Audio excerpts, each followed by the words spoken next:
નમસ્કાર, પલ એક્સપ્રેસ ન્યૂઝમાં આપનું સ્વાગત છે। આરોગ્ય મંત્રીની સર્જિકલ સ્ટ્રાઇક, ગેરકાયદે ગર્ભપાત કરાવતી હોસ્પિટલ પર તંત્રનો સપાટો। આરોગ્ય મંત્રી પ્રફુલભાઈ પાનશેરિયાની ગુપ્ત માહિતી બાદ મોટું ઓપરેશન।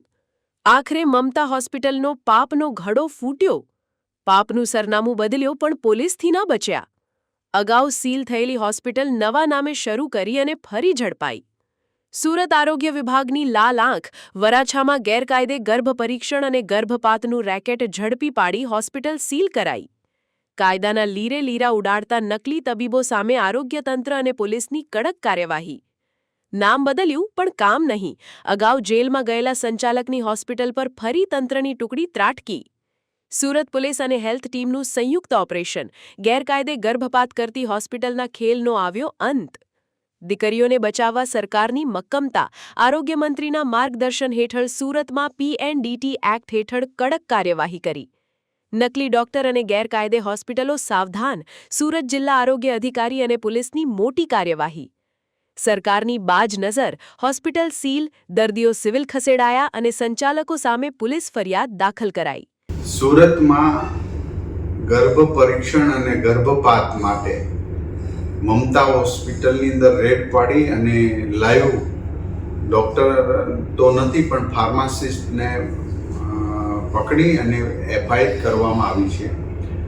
સોમવારે બપોરના 2:08 જ્યારે મને આ માહિતી પ્રાપ્ત થઈ ત્યારે જિલ્લા આરોગ્ય તંત્રને ત્યાં રેડ પાડવાની સૂચના આપેલી હતી અને આ સૂચના પ્રમાણે 3 બહેનો ગર્ભપાત અને ગર્ભ પરીક્ષણ માટે ત્યાં આવ્યા હતા।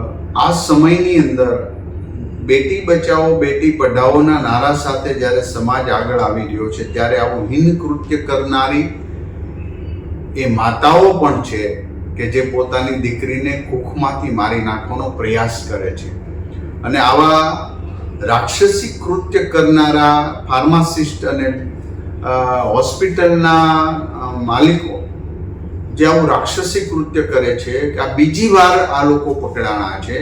પહેલી વાર સિવાય હોસ્પિટલ નામ કરી ધારણ કરી અને નામદાર કોર્ટમાંથી સ્ટે વગેરે લઈ અને હોસ્પિટલ બંધ કરીને બીજી મમતા હોસ્પિટલના નામથી જ્યારે આ ચલાવતા હતા ત્યારે એમના ઉપર એક્શન લેવામાં આવ્યા છે, એમની પર FIR કરવામાં આવી છે અને જિલ્લા આરોગ્ય તંત્રએ ઘોર બેદરકારી રાખી છે। કારણ કે ઘણા સમયથી રોજના 2 થી 5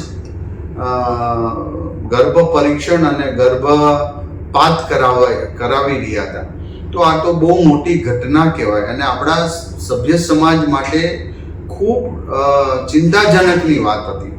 માટે અમારા આરોગ્ય વિભાગને પણ શોકોદની નોટિસ પાઠવવામાં આવી છે। ગુજરાતની અંદર કોઈ પણ ખૂણા પર અમને બાતમી કે આ માહિતી મળશે અને પછી ત્યાં જો ભેળસેળ થતી હશે, ગર્ભ પરીક્ષણ થતું હશે, ગર્ભપાત થતો હશે કે બનાવટી ખાવાની પ્રોડક્ટ થતી છે તો જે તે અધિકારીએ જ ભોગવવું પડશે। એ વિસ્તારના ફૂડ ઇન્સ્પેક્ટર હોય કે આરોગ્ય અધિકારી એમની જવાબદારીમાં આવશે। તો આજે અમે એ જિલ્લા આરોગ્ય અધિકારીને પણ શોકોદની નોટિસ આપી એમની પાસે ખુલાસો માંગવો। તમે શું કરતા હતા? તમને જે જવાબદારી આપી છે તમે શું કરતા હતા?